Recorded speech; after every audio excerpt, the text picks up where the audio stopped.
I've been obsessed with Doctor Who my whole life, and Jon Purley was my first introduction into the world of classic Who. I wanted to find out who Jon Purley was on a personal level during the era of the show. Let's go and find out more about who Jon Purley was during his time on Doctor Who. And now here for some Jon Purley facts. John Devon Roland Pertwee was born on the 17th of July 1919 at Chelsea, London. He had one brother called Michael. He played the Doctor in the 70s, in 1970 to 1974, and was the first Doctor to be featured in colour. To find out what it was like to work with John, I got the opportunity to have a Zoom chat with Jo Grant herself, Katie Manning.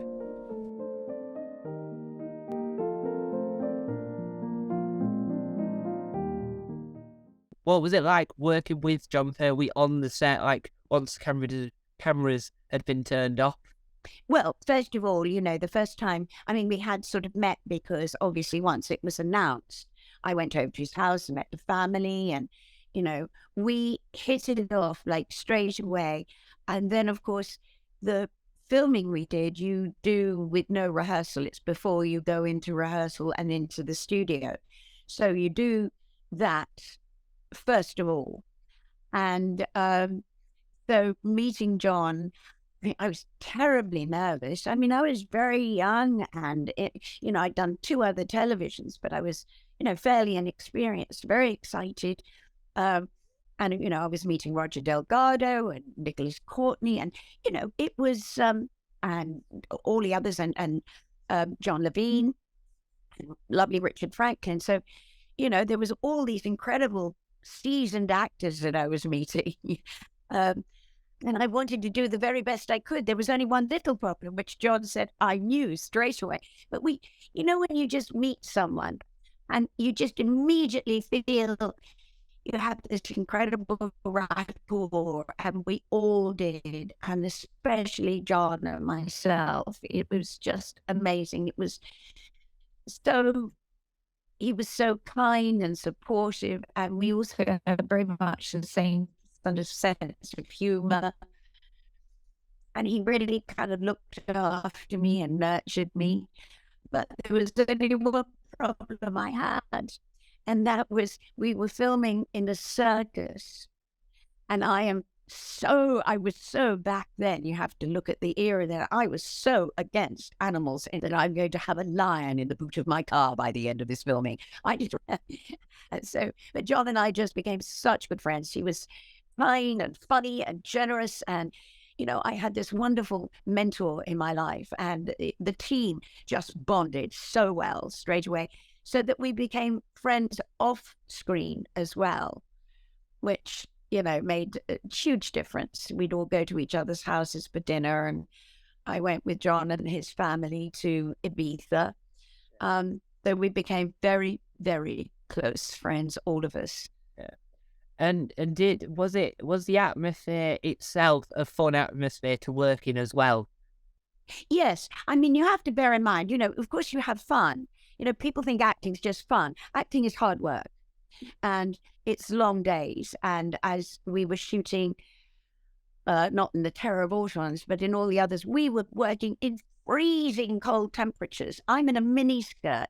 There was one point where we were filming something and my feet froze to the ground, and I was supposed to run, and my feet had frozen to the ground waiting to do the shot. So they had to get someone with some hot water to pour around so that I could actually get my feet out of the ice. You work very, very hard. It's, we were on a low budget. You can't, keep retaking and doing it again and retaking. You've got to go in there and you've got to focus and you've got to get that job done. But that doesn't mean, that when you stop for lunch or you have a moment while you're waiting while they do something, you don't have a conversation. John and I spend a lot of time, because we travel to rehearsals together every day. We travel the locations where, so we spend a lot of time with them. It's really, really important. It's hard work.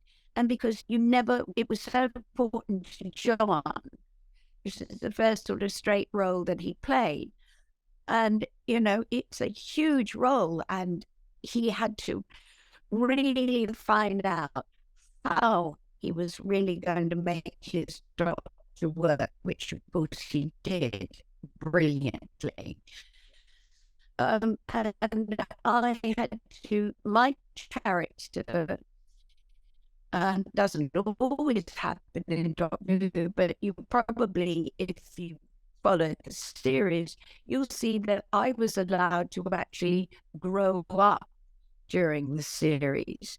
You know, I went from this little person, you know, only a year out of school and having done a very short and almost useless time, you know, doing things like, my character got to grow up right in front of your eyes, which was wonderful, as indeed I was growing up over those years.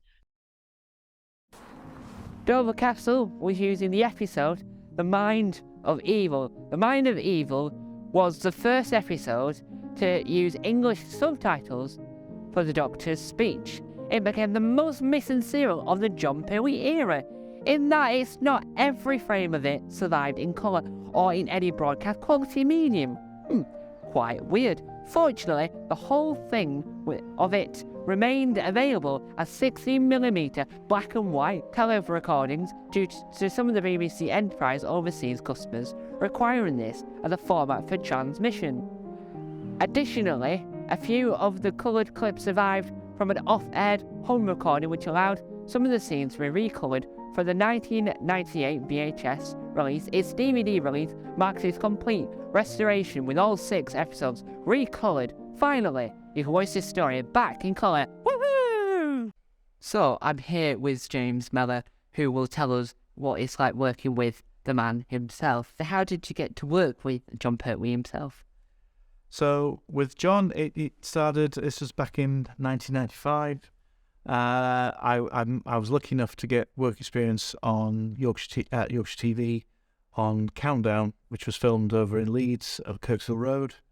So I was doing work experience there for the week, and the special guest star on the last day, they filmed about 5 episodes a day, and Jon Pertwee was the guest. In fact, it was 2 guests. It was Jon Pertwee and David Jacobs, who was he was on the radio and things. So it's a great pleasure to welcome one of the occupants of that TARDIS who later enthralled a whole new generation as Wurzel Gummidge.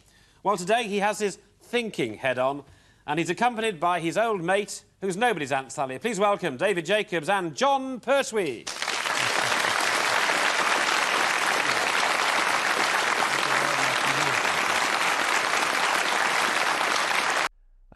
So I got to effectively meet my hero. I'm sure I've even got a picture which I'll show you later of me and John in the studio, and I even got my little 30th anniversary Doctor Who pin, because that was about the period of time it was. What was it like working with John? He's a wonderful, charismatic, kind gentleman. I have this lovely memory of once the film had finished. In those days, everyone headed down to the ITV bar. So we're all in the ITV bar, and I remember sipping champagne, talking to Jon Pertwee and David Jacobs as we are now. And I thought, this is surreal. And they were talking about times during the war, because John was a Navy man, and they were talking about these manoeuvres when they were out at sea. And I'm like going, I'm in the presence of legends. So yeah, John, just a lovely chap. We lost him too soon. And what was he like actually on the set when you were working with him? Very personable, very charismatic. Yeah, a real gentleman to everybody, not just to the cast and the crew. He's very much someone who brought everyone together and had fun with what he did. You could tell he enjoyed every moment of what he did. What was Pat Troughton like to work with? Very difficult. No, he was a darling. I loved him, and he was, a very dear friend of mine. Otherwise, we wouldn't have had these terrible water pistol fights and things which we had. And when we were in America.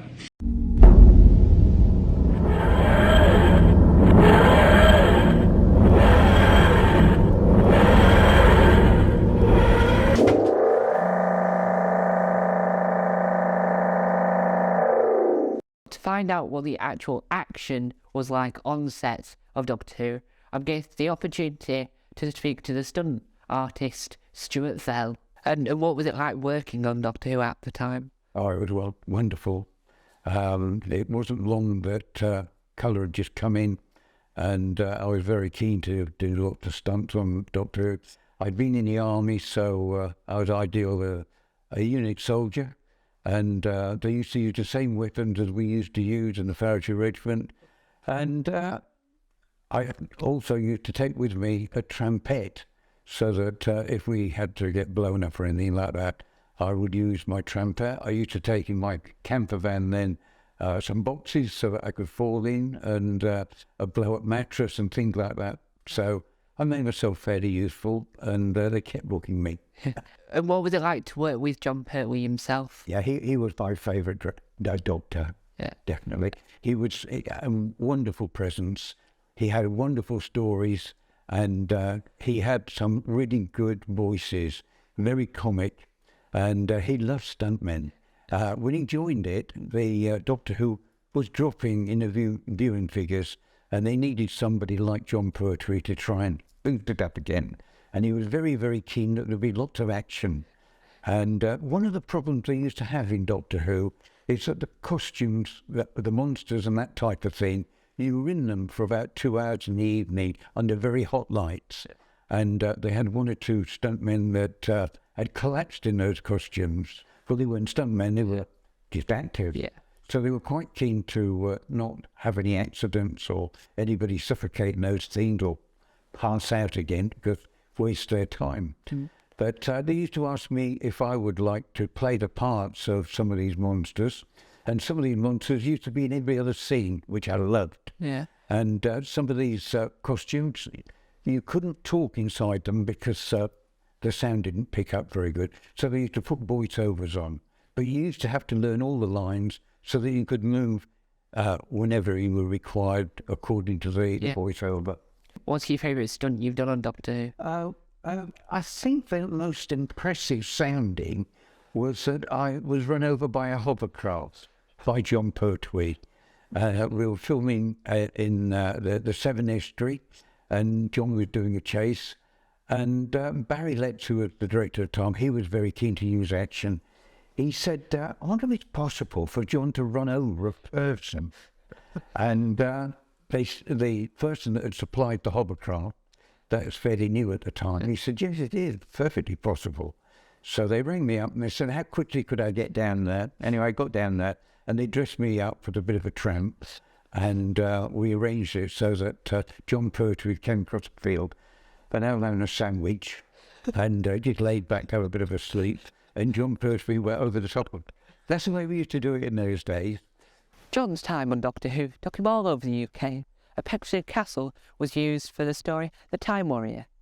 The story introduced the Third Doctor's second companion, Sarah Jane Smith, played by the wonderful Elizabeth Sladen. It was also the story that revealed the first time the Doctor named his home planet as Gallifrey. The new opening title sequence included a split scan time tunnel effect and the new diamond-shaped logo. Technology was moving on. And then what was it like coming, after having so many years away from the show, then coming back to do this show? Well, it took me a long time to say yes. David Richardson is very persuasive, but he said, I want you, because I was living in Australia and America for a lot of that time. And so while all these things were going on, I was completely out of that. I was, acting, obviously, and directing and written my own play and done all sorts of things. And David Richardson, we want you to play Joe. I said, oh, don't be ridiculous. I can't play Joe without John. I couldn't even think of playing Joe without John. So for the first few years, before we got the wonderful, glorious Tim Treloar, I was doing John, the Brig, the Master, Joe. I was doing them all. And at one point, we bought in Ira's Wild Time to it all. But it didn't dawn on me that I could possibly do this without John. And I also, could I play Joe again all these, years later? But it was amazing when we started. You just start to fall into it. The first one, I was finding my feet, but having to play all the characters. And, I wasn't going to try and do John's voice as such. Yeah. That would be, I do a lot of voices, but I just wanted to get the feeling, the heart, which Tim, who I instantly got on with, he's absolutely lovely. And he actually rescued me when I was locked in a toilet once when we were recording. So I knew then he was going to be my doctor. I got locked in. And I sort of thought, well, they're all having lunch, so I'll just sort of stay here for a while so that I don't disturb their lunch. They were all saying, where's Katie? Where's Katie? And I sent a message and I said, hello, I didn't want to disturb your lunch, but I'm locked in the toilet. And Tim came along and he took the shoulder and he went, wham, and he got that. I said, now you're my doctor. But we had that wonderful rapport that John and I had. And I think that was very important. If I was going to work with somebody playing John, that there was that same closeness that John and I had and Tim and I had. He was marvelous. And it's not just the voice you have to find when you're doing that. I mean, I played Betty Davis in a show where I played 9 people, including Betty Davis. And, without wigs and without all those things, and this is audio, so you can't see him, but you have to find not just the voice. That's important to a certain extent, but the voice without the heart and the understanding of John as an actor and a person is never going to be the same. It's never going to work as well. You're just going to hear the voice, but you want all of the feelings and the emotions and the affection that these two had for each other, which we did on and off screen, John and I. So Tim and I have found that, and he is absolutely marvelous. He's such a good actor. He understands how important to get that feeling, that heartbeat of John's. Sadly, since the passing of Jon Pertwee, the world of Doctor Who has continued writing for the Third Doctor. I wanted to speak to the wonderful Guy Adams to find out what it's actually like writing for the Jon Pertwee era. Hello, Thomas. Hello. Please, come in. Thank you. And how did you end up working on the Third Doctor adventures? Who would have commissioned that? That would have been David Richardson, I think. David Richardson and John Dorney would have been script editing. And one or the other would have said, well, it's time Guy did a Third Doctor. I'm trying to think which was my first one. The first one was the... I never I can't remember the names of the things that I've written. I talk about behind the scenes. I was Doctor Who. I remember it well. Yes, it was a lovely job. But lovely girl. What was her name? The Transcendence of Ephros. That's right. That wasn't my title. That was Nick. That's why I couldn't remember it. But it was marvellous fun. And Tim Treloar obviously does a wonderful Pertwee. But I love the Third Doctor. At the same time, I was always being a bit worried by him, because I think of all the Doctors, the one that's most likely to tell you off, and I worry about being told off a lot. It's him. If the First Doctor tells you off, you just go, grumpy ass what does that? But if Pertwee tells you off, I think you'd worry about that. I think you'd spend a few days feeling sore and a bit nervous because the headmaster has told you off while eating a little piece of cheese and drinking port and making you feel very small. I think the Third Doctor's quite intimidating. And what was it like writing the stories? Because obviously you're not with us. I mean, you're always kind of... I think I have an ear for characters and performances. I was an actor for a number of years, but I think it's just something I'm lucky that I've got a natural thing for. So when writing any of these characters, I hear Joe Grant or the Third Doctor or Sergeant Benton. It is then just channeling those voices and going, well, okay, I've got their rhythm, I've got what they sound like, I now need to make them say this. And then you have to find the way that they would say that. Yeah.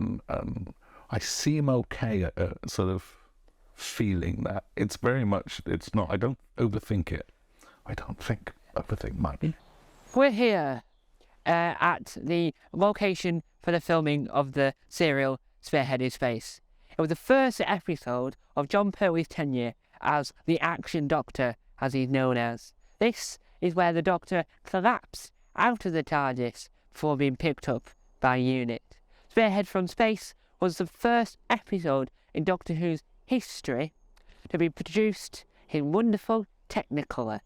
It was also the very first episode of Doctor Who to be broadcast in colour for some of the UK population, as black and white TVs were still in use. First story to introduce the Autons until they returned back to our TV screens in 2005. Oh, hello, Tom. Hello. I'm Tim. Welcome to St. Leonards on Sea. I was just throwing a few stones into the sea there. I should do. There we are. Jink. Double wings. How did you get into doing voice impressions? Well, I don't do voice impressions, funnily enough. The third Doctor voice impression is the only one I can do. It was a spot of luck, really, because my first big Finnish story was Destination Nerva with Tom Baker. Yeah.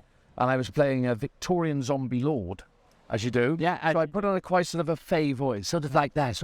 And Tom Baker said to Nick Briggs, as you know, the executive producer of Big Finish, said, he sounds like someone. How does he sound like? And they couldn't work it out. And then suddenly during the middle of the take, he said, sounds like John. So so it came from that, really. So it's just by luck. Yeah. And then obviously because I'm working on it, I've sort of developed the vocal tones and whatnot. But I can't do impressions, really. Unfortunately. Yeah. And how do you reckon the legacy of Jon Purley has stayed alive since you've inhabited him? Well, I guess it gives the fans the opportunity to hear new stories, and because you have the Doctor in place and Katie's still there, and other people like Sergeant Benton and occasionally Mike Yates, and some of the original cast will be involved and can still do it. New stories are written for them, so it keeps that era alive, the era of the early 70s. Yeah. The Demons is the final story in Season 8, and Alborn in Wiltshire is where they host the convention Devil's End, which is what the fictional town was called in the serial.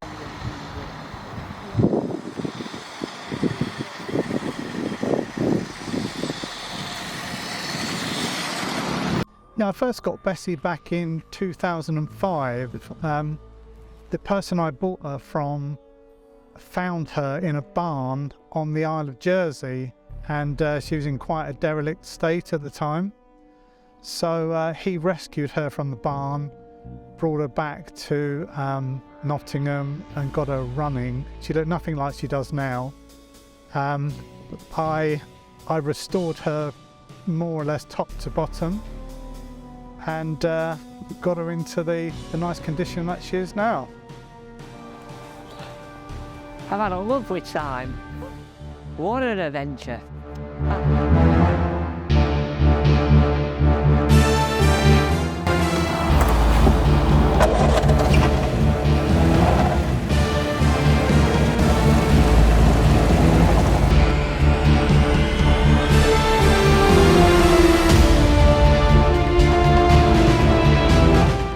It's just wonderful. I love it, and I feel so lucky.